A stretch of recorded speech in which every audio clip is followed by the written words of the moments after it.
જે ગરબા આયોજકો છે એ સામાન્ય નાગરિકને કોઈને અંદર જવા દેતા નથી કે કોઈની ગાડી અહીં હાઈવે ઉપર પાર્ક કરવા દેતા નથી.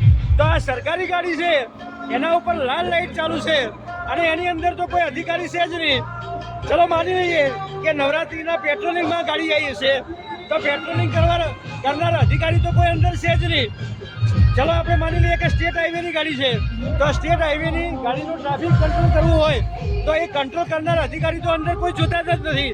તો પબ્લિકના મનમાં એક કુતૂહલ થાય છે કે ગાડીની અંદર કોઈ અધિકારી બેઠેલા ના હોય અને છતાંય જો એની લાઇટ ચાલુ હોય તો શું ડીજીનો આવો કોઈ પરિપત્ર છે કે કોઈ અધિકારી વગરની ગાડી હોય અને એ ગાડીમાં લાલ લાઇટ ચાલુ હોય, ઉપર એનું પેટ્રોલિંગ ચાલુ હોય અને કોઈ ગાડી છેલ્લા 1 કલાકથી અહીં પડેલી છે.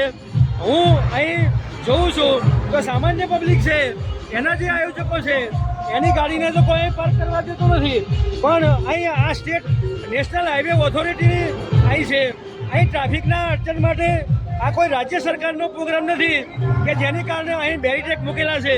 અને બેરીટેક મૂકેલા છે તો શું એમણે મેજિસ્ટ્રેટની પરવાનગી લીધેલી છે?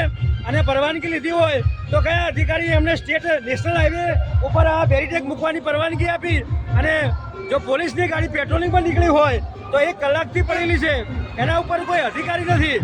અને આ સ્ટેટ હાઈવે એવું લખેલું છે, અંદર હું તમને નજીકથી બતાવવાનો પ્રયત્ન કરીશ કે આની અંદર એક કેમેરો ગોઠવેલો છે કે જે કદાચ આ કેમેરો એના માટે ગોઠવ્યો છે કે હાઈવે ઉપર જે ગાડીઓ ચાલતી હોય એ ગાડીઓની સ્પીડ ઓવર સ્પીડ હોય તો એને મેમો મળે.